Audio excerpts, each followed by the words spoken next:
Hello friends, कैसे हैं आप। उम्मीद करती हूँ अच्छे ही होंगे। तो आज मैं आपको करवाने जा रही हूँ ऑस्टिन का संप्रभुता का सिद्धांत। इसमें जो है ऑस्टिन क्या कहते हैं कि संप्रभु का आदेश ही कानून है। आज मैं संपूर्ण जो है इसका सिद्धांत आपको समझाऊंगी। अगर आपको मेरी वीडियो पसंद आ रही है तो चैनल को सब्सक्राइब करें, वीडियो को लाइक करें, बने रहिए चैनल के साथ। तो चलिए मेरी वीडियो की तरफ। तो आज हम पढ़ते हैं ऑस्टिन का संप्रभुता का सिद्धांत। सबसे पहले हम जान लेते हैं संप्रभुता क्या होती है। संप्रभुता जो है राज्य के 4 आवश्यक तत्व होते हैं। कौन कौन से होते हैं? सरकार, जनसंख्या, भूभाग और संप्रभुता। संप्रभुता राज्य का बहुत ही आवश्यक तत्व है। संप्रभुता को राज्य के प्राण कहा जाता है। जिस प्रकार व्यक्ति में प्राण नहीं होते तो क्या होता है, व्यक्ति वो मर जाता है। इसी प्रकार अगर राज्य में संप्रभुता नहीं है तो वो खत्म हो जाता है। ठीक है, तो आइए जानते हैं ऑस्टिन के अनुसार संप्रभुता क्या है। सबसे पहले मैं ऑस्टिन की एक छोटी सी डेफिनेशन बता रही हूँ। यहाँ पर संप्रभु की इच्छा ही कानून है। मतलब जो उस राज्य में सत्ताधारी है उसकी जो इच्छा है वही क्या है, कानून है। ठीक है, तो आप जान लेते हैं कि ऑस्टिन ने इसकी शुरुआत कहाँ से की संप्रभुता की। तो ऑस्टिन ने एक बहुत ही फेमस पुस्तक लिखी अपनी, लेक्चर्स ऑन जूरिस्प्रूडेंस। ठीक है, कब लिखी ये? 1832 में। ये क्या थे? ऑस्टिन विधि शास्त्री थे। तो इन्होंने कानूनों के निर्माण पर एक बुक लिखी अपनी। इसको हम हिंदी में क्या कहते हैं? विधि शास्त्र पर व्याख्या। ठीक है, यानी जो कानून है उन पर व्याख्या करना। ठीक है, अब बात आती है कि इनके दिमाग में विचार कहाँ से आए, कहाँ से प्रभावित हुए इनके विचार। तो ये हुए हाब्स और बेंथम से प्रभावित। ठीक है, यहाँ से इन्होंने संप्रभुता के सिद्धांत को लिया। आइए अब जानते हैं कि जो संप्रभुता का सिद्धांत है उन्हें किन किन नामों से पुकारा जा सकता है। तो इन्हें कानूनी, वैधानिक और अमर्यादित संप्रभुता के नाम से जाना जाता है। ऑस्टिन जो हैं वो एकलवादी सिद्धांत के समर्थक थे। इस सिद्धांत का जो उन्होंने मुख्य उद्देश्य रखा वो क्या रखा कि परंपरा, रीति रिवाज पर कानून की श्रेष्ठता स्थापित करना। अब आइए जानते हैं इसके बारे में। ऑस्टिन जो हैं वो इंग्लैंड के रहने वाले थे। वहाँ पर संविधान अलिखित था और वहाँ पर जो भी कानून बनते थे वहाँ की परंपराओं और रीति रिवाजों पर बनते थे। अब कई रीति रिवाज और परंपराएं ऐसी थी, किसी के लिए वो सही थी तो किसी के लिए वो गलत थी। ठीक है, जैसा वहाँ पे वातावरण उस समय पे था तो कुछ रीति रिवाज और परंपराएं अन्यायपूर्ण थी, असंगत थी और अस्पष्ट थी। अब छोटी सी बात, हम कोई भी त्यौहार मनाते हैं, कोई उसे किसी प्रकार मनाता है, कोई उसे किसी प्रकार मनाता है। तो अगर उस पर कानून बने तो वो किसी के लिए जो है सही है तो किसी के लिए वो गलत है। तो ये जो ऑस्टिन है वो क्या कहना चाहता था कि इनके ऊपर क्या श्रेष्ठ होने चाहिए? कानून श्रेष्ठ होने चाहिए रीति रिवाजों के ऊपर। रीति रिवाज श्रेष्ठ नहीं होते। ठीक है, तो ऑस्टिन क्या चाहता था इस सिद्धांत के माध्यम से कि जो परंपरा हैं और जो रीति रिवाज हैं उन पर कानूनों की श्रेष्ठता चाहता था। वो क्या चाहता था कि जो संप्रभु सत्ता संपन्न सत्ता द्वारा निर्माण किया जाए, किनका? कानूनों का, और वो सभी पर समान रूप से लागू होने चाहिए। तो अब देखिए, उन्होंने किसी भी रीति रिवाज को कानून कब मानेगा उसके लिए कुछ बातें बताई हैं। सबसे पहले बताया है कि निर्णय लेने में समर्थ व्यक्ति हो, कि ऐसा व्यक्ति हो जो निर्णय लेने में समर्थ हो और जो भी वो आदेश दे उनकी क्या हो? अभिव्यक्ति हो कि भाई ये आदेश है, और वो आदेश क्या हो? वो प्रमाणित हो। मतलब क्या है कि कोई भी निर्णय लेने में समर्थ व्यक्ति अपना आदेश दे और ये प्रमाणित हो कि अगर उसको नहीं माना गया तो सजा का प्रावधान है। ठीक है, अब जैसे हमारे मौलिक अधिकार हैं, मौलिक अधिकारों के साथ क्या मिले? हमें मौलिक कर्तव्य मिले हैं। तो मौलिक अधिकार कोई छीनता है तो उनके ऊपर कानून है, लेकिन मौलिक जो कर्तव्य हैं उन पर सजा का कोई प्रावधान नहीं है। तो कोई उनको मानता है और कोई नहीं मानता है। तो ऐसा नहीं होना चाहिए। कानून वो हैं जो सब पर लागू हो और ना मानने पर सजा हो। ये कानून के स्रोत बताए हैं ऑस्टिन ने। अब उन्होंने इनके ऊपर एक सकारात्मक कानून बताया। वो क्या होता है सकारात्मक कानून? कि जिस कानून का उद्देश्य न्याय तथा जन कल्याण की स्थापना करना है और जिसका पालन न करने पर हमें दंड मिले और जो सत्ताधारी की इच्छा को अभिव्यक्ति दे, वो क्या है? सकारात्मक कानून। कहने का ये मतलब है कि जो निर्णय लेने वाला व्यक्ति है वो ऐसे कानून बनाए जिनका उद्देश्य न्याय और जन कल्याण की स्थापना करना है, और अगर उसके निर्णय, उसके आदेश की जो अभिव्यक्ति है उसका कोई पालन नहीं करता है तो क्या मिले? दंड मिले। ठीक है। और क्या है कि जो सत्ताधारी की इच्छा को अभिव्यक्ति दे, मतलब ये उनकी इच्छाओं को बताए। मैंने अभी सबसे ऊपर बताया था कि संप्रभु की इच्छा ही कानून है, तो वही है सकारात्मक कानून। आइए अब जान लेते हैं ऑस्टिन की परिभाषाओं के बारे में। सबसे पहले है कानून संप्रभु की आज्ञा है। जो संप्रभु है वो क्या करेगा? वो जो भी कानून बनाएगा वही क्या है? आज्ञा है, और वो सभी को माननी पड़ेगी, वो कानून सब पर लागू होंगे। दूसरी जो परिभाषा है वो क्या है कि उच्चतर द्वारा निम्नतर को दिया गया आदेश ही कानून है। उच्चतर कौन? संप्रभु, सत्ताधारी। ठीक है। और निम्नतर कौन? निम्नतर जो सर्वसाधारण है, वहाँ की जनता है, उनको दिया गया जो आदेश है वही क्या है? कानून है। ठीक है। उसके बाद ऑस्टिन ने एक बहुत ही मुख्य परिभाषा दी जिसमें उसने पूरा जो संप्रभुता का सिद्धांत है वो बता दिया है इस परिभाषा के माध्यम से। तो इसको ध्यान से देखो कि यदि कोई निश्चित मानवीय सत्ता, ठीक है, निश्चित मानवीय सत्ता अपनी सी किसी अन्य सत्ता मानने में अभ्यस्त ना हो। इसका सिंपल अर्थ क्या है कि मान लो ये है, ठीक है, इसके पास सारी पावर है, सत्ताधारी है ये। अब ये क्या है? अपनी सी, मान लो इसके जैसा ही यहाँ पे क्या है? अमेरिकी राष्ट्रपति है, इसके पास अमेरिका की सत्ता है, इसके पास भारत की सत्ता है। तो क्या है कि ये ऐसा ना हो कि दूसरे देशों के अपनी बराबर की ताकत रखने वालों की जो बातें हैं, जो आज्ञा है वो मानता हो। ठीक है। मतलब क्या है? ये ऐसा व्यक्ति है जो किसी की आज्ञा नहीं मानता, ये सिर्फ आज्ञा देता है, आदेश देता है। ठीक है। इससे आगे देखिए, बल्कि प्रस्तुत समाज के सर्वसाधारण उसकी आज्ञा मानने में अभ्यस्त हो। अभ्यस्त क्या होता है बेटा? आदि। ठीक है।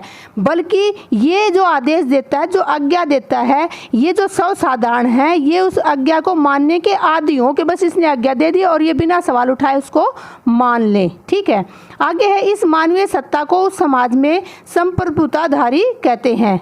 किसको? इसको। ये मानवीय सत्ता इसके पास है तो इसको क्या कहेंगे? संप्रभुताधारी कहेंगे। ठीक है। और जो समाज इसकी आज्ञा, जिसके आदेश का पालन करता है उसको कहेंगे राजनीतिक और स्वाधीन समाज। अब हम पढ़ लेते हैं ऑस्टिन के संप्रभुता सिद्धांत की विशेषताएं। आपने अब तक पढ़ा कि संप्रभुता किसके पास होती है? किसी निश्चित व्यक्ति के पास हो या फिर जो निश्चित व्यक्तियों का समूह है उसमें निहित हो, वो जो है संप्रभुता है। दूसरा क्या है कि जो संप्रभु कानून से श्रेष्ठ है, वो कोई कानून बना सकता है, उस कानून को तोड़ के नया भी कानून बना सकता है, उसे रद्द भी कर सकता है, मतलब सब कानूनों से श्रेष्ठ कौन है? संप्रभु है। तीसरी विशेषता क्या है?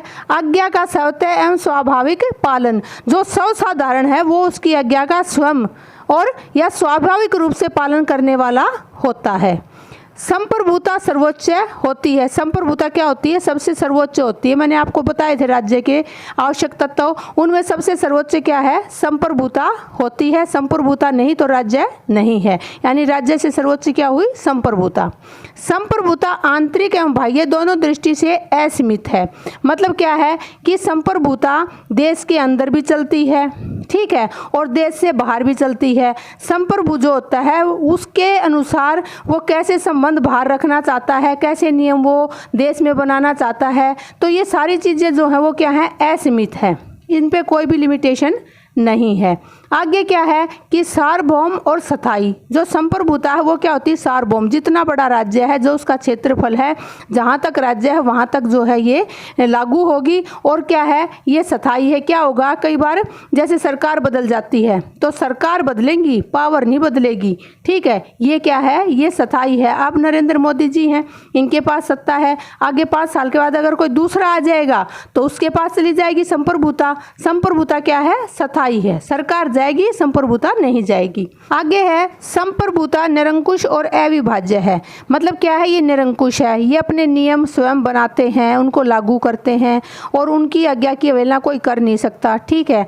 अविभाज्य है, मतलब क्या है कि जो पावर है, जो संप्रभुता है, उसको बांटा नहीं जा सकता। अगर ये बांट दी तो जो संप्रभुता है उसके साथ साथ राज्य भी 2 हो जाएंगे। जैसे भारत है, भारत क्या है? जब 2 टुकड़ों में बटा, जो संप्रभुता 2 भागों में बटी, आधी कहाँ अधिकांश लीगी पाकिस्तान में, अधिकांश लीगी भारत में। तो संप्रभुता का बंटने का मतलब क्या है? राज्य का बंट जाना। आगे क्या है? संप्रभुता राज्य का अनिवार्य तत्व है। मैंने ऊपर भी बताया आपको 4 अनिवार्य तत्व हैं और सबसे अनिवार्य तत्व क्या है? संप्रभुता है। ठीक है, संप्रभुता अनियंत्रित और असीमित है, इसको नियंत्रित नहीं किया जा सकता। ठीक है, और ये असीमित है, इसके ऊपर जो है ये कहीं तक भी लागू हो सकती है। अब हम पढ़ते हैं ऑस्टिन के संप्रभुता सिद्धांत की आलोचनाएं। इसके जो आलोचक रहे हैं उनमें लास्की और जो हेनरी मैन है वो सबसे बड़े आलोचक रहे हैं इसके। सिज्विक, ब्लंट्सली, ग्रीन, मतलब जो भी बहुलवादी हैं वो सभी जो हैं इस सिद्धांत के आलोचक रहे हैं। इसकी आलोचना किन आधारों पे की गई? सबसे पहले तो निश्चित व्यक्ति को ढूंढना कठिन है कि ऐसा कोई व्यक्ति जो मानवीय सत्ता को संभाल सके, ऐसा निश्चित व्यक्ति जो सभी को आदेश दे सके, ऐसा व्यक्ति ढूंढना बहुत ही कठिन है। ठीक है, दूसरी जो आलोचना की गई है वो की गई है लोकतांत्रिक व्यवस्था के अनुकूल नहीं है। आप सभी को पता है लोकतंत्र में क्या होता है? जनता का शासन होता है। लेकिन इस सिद्धांत में क्या कहा गया है कि एक व्यक्ति के पास ही सारी शक्ति होंगी और वो उन्हीं के आधार पर क्या करेगा? आदेश देगा और जनता को स्वतः उन आदेशों का पालन करना पड़ेगा। ऐसा दृष्टिकोण जो है लोकतांत्रिक व्यवस्था में नहीं है, तो ये उसके अनुकूल नहीं है। तीसरी जो आलोचना है वो है संप्रभु के आदेश ही कानून नहीं है। संप्रभु के आदेश क्या है? वो कानून नहीं है। क्यों नहीं है? क्योंकि राज्य से ही कानून बनते हैं, ना कि कानूनों से राज्य। राज्य जो है उसकी स्थापना पहले होती है, फिर उसमें कोई जो है सत्ताधारी आता है। तो ऐसा नहीं है कि जो आदेश जो है संप्रभु दे वही कानून हो, राज्य के भी अपने कानून होते हैं। अगली जो आलोचना की गई है वो किन आधार पे की गई है कि जो है संप्रभुता अविभाज्य नहीं है, जबकि ये विभाज्य है। कैसे विभाज्य है? जिन देशों के अंदर संघीय प्रणाली है वहाँ पर जो शक्ति है वो समूहों में भी बढ़ती है, संघों में भी बढ़ती है, राज्यों में भी बढ़ती है, वो एक जगह केंद्रीकृत नहीं है। तो हम ये नहीं कह सकते कि जो संप्रभुता है वो अविभाज्य है। अगली जो आलोचना की गई है कि संप्रभुता निरंकुश और असीमित नहीं है। क्या है कि संप्रभुता के अंदर कोई भी मानवीय शक्ति, कोई भी सत्ताधारी अपनी नहीं चला सकता। क्यों नहीं चला सकता? क्योंकि वो जितने भी कानून बनाता है उन पर भी नियंत्रण होता है। किस चीज़ का नियंत्रण होता है? उन पे धर्म का नियंत्रण होता है, जनमत का नियंत्रण होता है, रीति रिवाजों का नियंत्रण होता है। और अगर हम बाह्य बात करें तो बाह्य जो समझौते होते हैं या अंतर्राष्ट्रीय कानून होते हैं उनका नियंत्रण भी उसके ऊपर होता है। तो उसकी जो शक्तियाँ हैं वो असीमित नहीं है और वो निरंकुश नहीं रह सकता।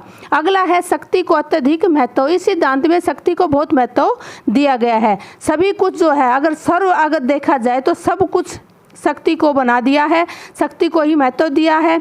ठीक है, तो ये गलत है। शक्ति ही सब कुछ नहीं है तो वो विभाज्य है और किसी एक व्यक्ति में केंद्रीकृत नहीं है। अगली जो आलोचना वो क्या है कि यह सिद्धांत विश्व शांति के लिए खतरनाक है। क्या है कि अगर ये सिद्धांत लागू हो गया तो कोई भी सत्ताधारी दूसरे सत्ताधारी की बात नहीं मानेगा, उसकी आज्ञाओं का पालन नहीं करेगा। तो उसमें क्या हो जाएगा कि आपस में सभी के अंदर क्या है कि युद्ध की स्थिति हो जाएगी। तो विश्व शांति के लिए क्या है? अंतर्राष्ट्रीय समझौते हैं, अंतर्राष्ट्रीय कानून है, उनको मानना पड़ता है ताकि विश्व में शांति जो है बनी रहे और जो है युद्धों का खतरा उत्पन्न ना हो। तो ये थी जो है सिद्धांत की आलोचनाएं। इन आलोचनाएं के बाद लिंडसे ने एक बात कही, क्या कि संप्रभुता संपन्न राज्य का सिद्धांत धाराशायी हो गया है। वो कहना चाहता है कि ऑस्टिन ने जो संप्रभुता का सिद्धांत दिया था अब आज वर्तमान राज्य में वो धाराशायी हो गया, समाप्त हो गया, उसका कोई महत्व नहीं है। जबकि अगर हम देखें इसके महत्व में तो इतनी आलोचना होने के बाद भी ऑस्टिन का जो सिद्धांत है वो स्पष्ट दिखाई दे रहा है, तर्क संगत जो प्रतीत हो रहा है। क्यों प्रतीत हो रहा है? क्योंकि उन्होंने ऐसे ही कोई सिद्धांत नहीं बना दिया, उन्होंने वैधानिक दृष्टिकोण के आधार पर इस सिद्धांत को बनाया है। थैंक यू मेरी वीडियो देखने के लिए। अगर आपको मेरी वीडियो पसंद आ रही है तो चैनल को सब्सक्राइब करें, वीडियो को लाइक करें, बने रहिए चैनल के साथ। मिलती हूँ अगली वीडियो में। Bye bye, take care.